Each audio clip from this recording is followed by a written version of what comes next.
ஸ்தோத்திரம். இன்றைய தினத்திலும் தியானிக்க முடியாத தெரிந்து கொள்ளப்பட்ட 6ஆம் வார்த்தை முடிந்தது.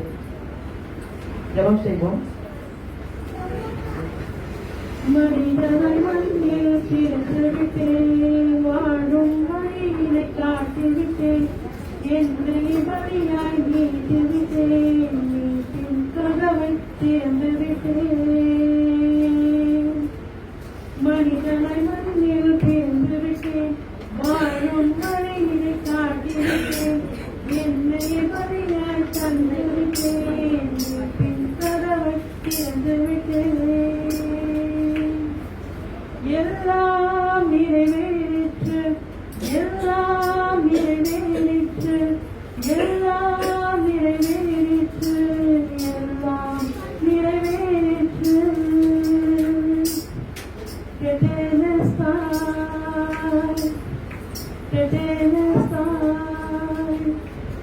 நன்றி ஆண்டவரே, இந்த அருமையானவர்களுக்காக நன்றி சுவாமி.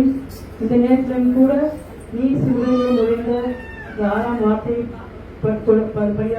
தியானிக்கப்படைய கொடுத்த மாபெரும் தயவுக்காய் நன்றி சொல்றேன் சுவாமி. நானல்ல அடியாளை மறைத்து நீர் வெளிப்படும் இந்த வார்த்தையானது ஆண்டவரே கேட்கிற யாவருக்கும் பிரயோஜனம் உள்ளதாக இருக்கட்டும் சுவாமி. நீர் மாற்றம் கொடுக்கிறது எதுக்குமே நாமத்தினாலே ஆமென்.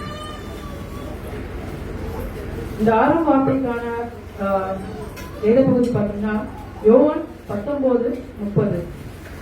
இயேசு காடியை வாங்கின பின்பு முடிந்தது என்று சொல்லி தலையை சாய்த்து ஆவியை ஒப்புக் கொடுத்தார் என்றார் என்பது.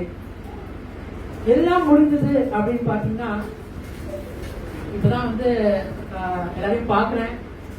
இது வரைக்கும் நம்ம ஒரு 5 பஸ்ஸஸ் நம்ம கேட்டிருக்கோம். எல்லாம் ரொம்ப டயர்டா இருக்கும்.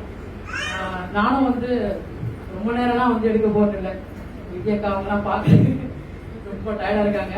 எல்லாருக்கும் எவ்வளவு சீக்கிரம் முடிக்க முடியுமோ முடிச்சிடுறேன். இதுதான் இருக்கிற ஷார்டஸ்ட் மெசேஜா இருக்கும் அப்படின்னு சொல்லி நான் நம்புறேன்.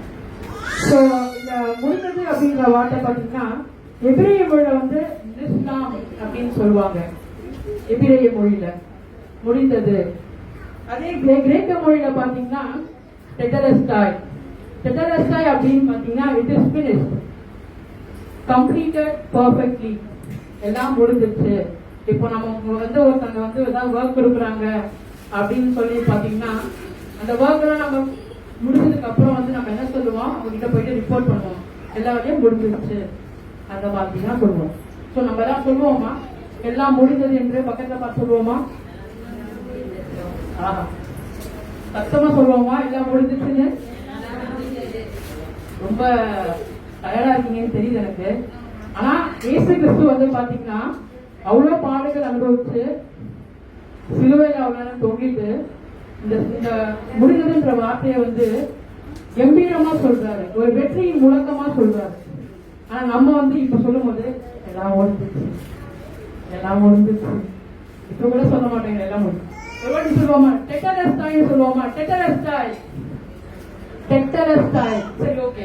எல்லாம் முடிஞ்சதுன்னு சொல்லுவோமா? சத்தமா நமக்கு அவ்வளவுதான் வரும். நம்ம எல்லாம் யூஸ் போயிடும் இல்லையா? ரைட்.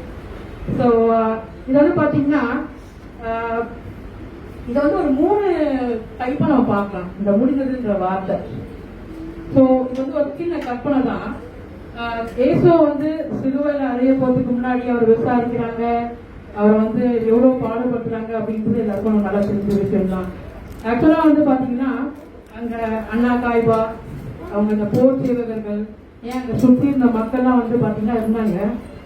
அவங்க தான் சொல்லிடணும் இயேசுவை பார்த்து, என்னப்பா இயேசு நீங்க எவ்வளவு பண்ண, எவ்வளவு நல்ல அற்புதங்கள் பண்ண, நிறைய பேரை குணப்படுத்தின, அப்புறம் செத்தவங்களை உயிரோட எழுப்பின, ஆனா இன்னைக்கு உங்களால நீங்க சிலுவையில் அறைய போறாங்க, யாருமே உங்களை வரலையே, இன்னைக்கு உங்களை முடிஞ்சு போச்சு அப்படின்னு பார்த்து அவங்க சொல்லிருக்கணும். ஆனா அதுக்கு மாறாக சிலுவையில இயேசு கிறிஸ்து சொல்றாரு எல்லாம் முடிந்தது. இதுக்கு என்ன அர்த்தம்னா ஃபர்ஸ்ட் நம்ம பார்க்க போறது இப்படி எடுத்துக்கலாம். பிதாவாகிய தேவனை பார்த்து இயேசு சொல்றார் என்னன்னா, தேவனே நீர் எனக்கு என்ன திட்டம் வச்சிருந்தீங்களோ, என்ன பிளான், அதான் திட்டம் என்ன பண்ணி கொடுத்தீங்களோ அதை நான் செவ்வாய் செம்மையா நான் செஞ்சு முடிச்சிட்டேன் அப்படின்னு சொல்லிட்டு எல்லாம் முடிந்தது எத்தலஸ்டாய் அப்படின்னு சொல்லிட்டு தேவனை பார்த்து சொல்றாரு. ரெண்டாவது உங்களையும் என்னையும் பார்த்து சொல்றாரு. அதாவது என்ன சொல்றாருன்னா, உங்களுக்காக நீங்க வந்து கஷ்டப்படுற ஒரு இதுக்காக உங்களுடைய பாவங்களுக்காக நான் வந்து சிலுவையில மறிச்சிருக்கேன் சரி அப்படின்னு சொல்லிட்டு உங்களுக்காக நான் மறிச்சிருக்கேன்னு சொல்லி முடிந்தது அப்படின்னு சொல்லிட்டு சொல்றாரு. மூணாவது வந்து பாத்தீங்கன்னா நம்ம வில்லனை பார்த்து சொல்றாரு. நம்ம வில்லன் யாரு? பிசாசு. பிசாசை பார்த்து சொல்றாரு, பிசாசே என்ன சொல்றாரு, இதோட உங்களை முடிஞ்சு போச்சு, இதோட உங்களோட சாப்டர் முடிஞ்சு போச்சு. ஏன்னா ஏன் ஜனங்களுக்காக ஏன் மக்களுக்காக அவங்களுடைய பாவத்துக்காக நான் சிலுவையில் அறிஞ்சிருக்கேன். இனி நீ மக்களை ஒன்றும் பண்ணக்கூடாது அப்படின்னு சொல்லிட்டு பிசாச வார்ன் பண்றாரு. ஸோ சின்ன ஒரு எக்ஸாம்பிள் தான். ஒரு தாயார் இருக்காங்க சரிங்களா.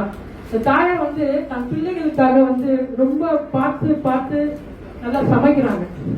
ஒரு நல்ல ஒரு விருந்தா இருக்கட்டும் எதுவா இருக்கட்டும் நல்லா பார்த்து பார்த்து சமைக்கிறாங்க. என் பிள்ளைக்கு பிடிக்கும், என் பிள்ளைக்கு சாப்பிடும் அப்படின்னு சொல்லிட்டு நிறைய சமைச்சு வைக்கிறாங்க. ஸோ அதை சமைச்சு வச்சுட்டு எல்லாம் முடிச்ச உடனே அவங்க வந்து எதிர்பார்க்கறாங்க, இந்த பிள்ளை அதை சாப்பிட்ட என்ன சொல்லும் அப்படின்னு சொல்லுது. அவங்களுக்கு என்ன சந்தோஷம் அப்படின்னு பாத்தீங்கன்னா, அந்த பிள்ளை அந்த சாப்பாட்டை சாப்பிட்டு அது எப்படி இருக்குன்னு ருசி பார்த்தாதான் வந்து அவங்க சந்தோஷப்படுவாங்க. இல்லைன்னு வச்சுக்கோங்களேன், இப்போ உங்க வீட்டுல நீங்க சமைக்கிறீங்க, உங்க வீட்டுல பிள்ளைங்க சாப்பிடாம அப்படியே இருந்தாங்கன்னா எங்களா பிள்ளைங்க சாப்பிடலையே, அது ஒரு ஏக்கமா இருக்கும். ரெண்டாவது அவங்க எப்படி இருக்குன்னு சொல்லலையே அப்படின்னு சொல்லிட்டு அவங்க ஒரு வருத்தமும் இருக்கும். அதே அவங்க சாப்பிட்டு நல்லா இருக்கு அப்படின்னு சொன்னாங்கன்னா அவங்க ரொம்ப மகிழ்ச்சியா இருப்பாங்க. இதே போலதான் ஆண்டவராகிய இயேசு கிறிஸ்துவும் நம்முடைய பாவங்களுக்காக இல்ல நம்முடைய எல்லா இதுக்காக வந்து சிலுவையில மறிச்சிருக்காரு. ஆனா நம்ம இன்னைக்கு அந்த சிலுவை மரணத்தை நம்ம மதிக்கிறோமா இல்ல அதை நம்ம ஃபாலோ பண்றோமா? இது ஒரு சிந்திக்கக்கூடிய விஷயம். நம்ம இயேசு என்னப்பா அவர் மறிச்சிட்டாரு, நான் என்ன பாவம் பண்ணாலும் நான் சண்டை பேரத்துக்கு போயிட்டு பாவம் பண்ணி போய் சொல்லிட்டேன்னா என்னோட பாவம் இதுவாயிடும் அப்படின்னு சொல்லிட்டு யோசிக்க வேண்டிய விஷயம். இது வந்து பாத்தீங்கன்னா இந்த முடிஞ்சது அப்படின்றது சொல்லிட்டு நம்ம ஒவ்வொரு வாட்டி யோசிக்கணும். இது முடிஞ்சது வந்து முடிவு இல்லை சரிங்களா. இந்த வேதமத்துல வந்து ஆண்டவர் வந்து ஆண்டவர் இயேசு கிறிஸ்து என்னெல்லாம் முடிச்சாரு அப்படின்னு சொல்லிட்டு பார்த்தோம்னா, இன்னைக்கு நம்ம நிறைய காரியங்கள் வந்து தொடங்குறோம். ஆனா அதை கம்ப்ளீட் பண்றோமா அப்படின்னு பாத்தீங்கன்னா அது ஒரு பெரிய கேள்விக்குறிதான். நம்ம ஆரம்பத்துல வந்து ஒரு ஆர்வ கலர்ல சுறுசுறுப்பா ஆரம்பிச்சிருவோம். ஒரு உதாரணத்துக்கு வந்து பாத்தீங்கன்னா நம்ம வந்து இப்ப நானே இங்கே எடுத்துக்கோங்களேன், இப்ப நான் உடம்பு குறைக்கணும், நான் காலையில இருந்து வாக்கிங் போகணும் அப்படின்னு சொல்லிட்டு ஆர்வ கலரா வந்து என்ன பண்ணேன்னா ஸ்டார்டிங் ஸ்டேஜ்ல வந்து வாக்கிங் போவேன், அப்புறம் பேட்மிண்டன் விளையாட போவேன். இப்ப எல்லாம் ஒண்ணுமே இல்லை, எல்லாம் விட்டாச்சு, வெயிட் போட்டு போனதான் மிச்சம். அந்த மாதிரி நிறைய காரியங்கள் நம்ம தொடங்குறோம். ஆனா அதை முடிக்கிறோமா அப்படின்னு சொல்லிட்டு பார்த்தோம்னா நமக்கே தெரியாது. ஆனா ஆண்டவர் இயேசு கிறிஸ்து பிதாவானவர் அவர் என்ன கடமையை கொடுத்தாரோ என்ன வேர்க்கை கொடுத்தாரோ அதை நேர்த்தியாய் செய்து கொடுத்தார். அதற்கான வார்த்தையை தான் அதற்கான வெளிப்பாடு தான் எல்லாம் முடிச்சுட்டேன் அப்படின்னு சொல்லிட்டு டெக்கலஸ்டாய் அப்படின்னு சொல்லிட்டு இயேசு வெற்றியின் முழக்கமா சொல்றாரு. சாதாரணமா இப்ப நீங்க சொன்னீங்க பாத்தீங்களா, எல்லாம் முடிஞ்சிச்சு அப்படி சொல்லு, எல்லாம் முடிந்தது டெக்கலஸ்டாய். அந்த டயர்டையும் அந்த ஒரு வேதனையும் கம்பீரமா சொல்றாரு. அவர் என்னதான் வந்து இப்போ இயேசு வந்து எதெல்லாம் செய்து கொடுத்தாருன்னு பாத்தீங்கன்னா, நமக்காக ஜீவனை கொடுக்கவும் நம்மை பரிபூர்ணப்படுத்தவும் அதை செய்து முடித்தார். இது வந்து யோவான் 10:10 இருக்கு. அதுக்கப்புறம் பாத்தீங்கன்னா ஜனங்களின் பாவங்களுக்காக தம்மை தாமே ஒரே தரமா பலியாக ஒப்பு கொடுத்தார். எபிரேயர் 7:27 சொல்லப்பட்டிருக்கு. அப்புறம் பூமியில் நியமித்த கிரியையை செய்து முடித்தார்.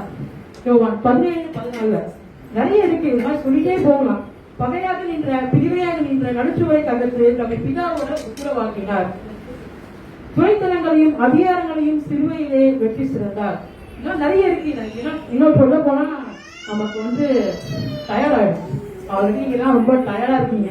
இதுக்கு மேலேயும் வந்து நான் உங்களை கஷ்டப்படுத்த விரும்பல. நான் நிறைய யோசிச்சு வந்தேன் என்ன பேசலாம்.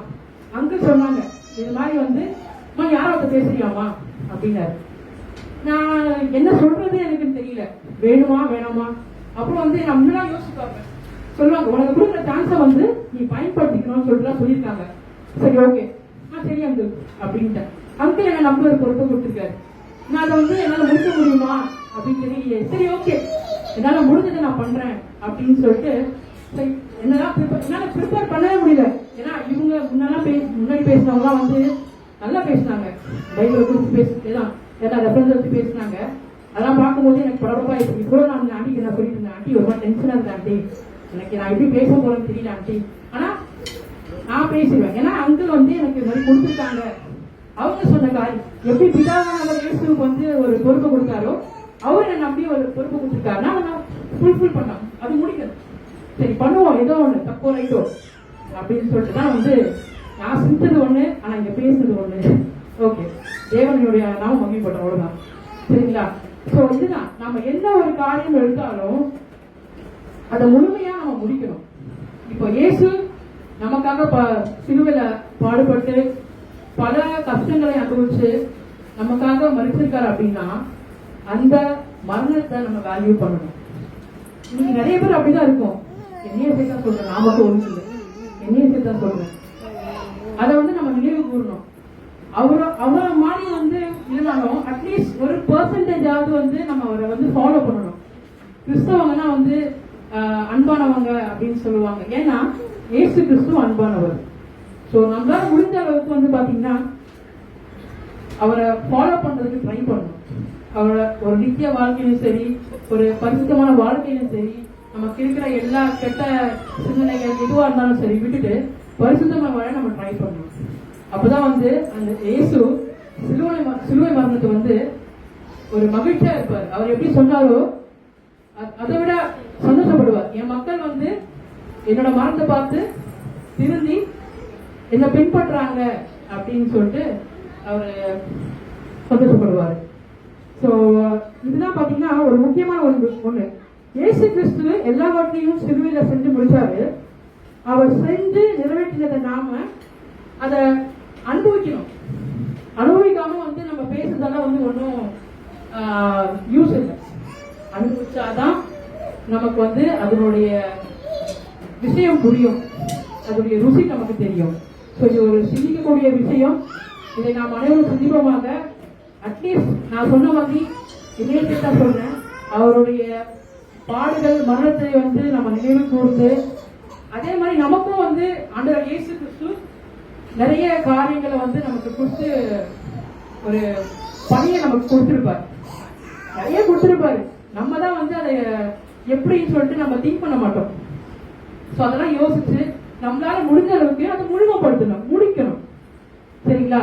முடிச்சிட்டு நம்ம இதுல இயேசு கிறிஸ்து சொன்ன மாதிரி கம்ப்ளீட் பண்ணும். சரிங்களா? யோசிச்சு பாருங்க. இதுக்கு மேல வந்து நான் உங்களை தயார் பண்ண விரும்பல. நாமும் இயேசு கிறிஸ்துவ போல எல்லா காரியங்களும் முழுமையா முடிச்சு அதை வந்து நம்ம கடவுளுக்கு நான் அர்ப்பணிப்போம். அதே மாதிரி இன்டர்நெட்லயும் இயேசு சொன்ன விதமா அங்கிளுக்கு நான் வந்து ரிப்போர்ட் பண்றேன். அங்கிள் இல்ல, அங்கிள் இருக்குதான் நினைச்சிட்டு அங்கிள் அங்க இருக்காங்க. அங்கிள் நீங்க சொன்ன மாதிரி 6ஆம் வார்த்தை பேசி முடிச்சுட்டாண்டவரை அப்படின்ற மாதிரி பேசி முடிச்சுட்டு அங்கிள் முடிஞ்சிச்சு, கெட்டலிஸ்ட் ஆயிருக்கு. தேங்க்யூ. ஜெபம் செய்வோம். எங்கள் அன்பின் ஆண்டவரை இந்த அருமையான வேலைக்காய் நன்றி சுவாமி. மறுபடியும் நோக்கி பார்த்து கொடுத்த கிருபைக்காக நன்றி சொல்கிறேன் சுவாமி.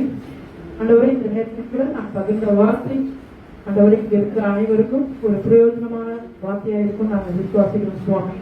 ஆண்டவரே நாங்கள் எப்படி ஆண்டவரே உண்மை பின்பற்றுவோம் என்று நாங்கள் ஆண்டவரே நாங்கள் குறித்து நாங்கள் பிளான் இருக்கும். அதை நீங்கள் நீங்க எங்களுக்கு செய்யுங்க. மீதியானவர்களே நீங்களே இடைப்படுங்க, காத்துக்கொள்ளுங்க, அவங்க எடுத்துங்க. இப்ப ஏசி நல்ல பிதாவே ஆமென்.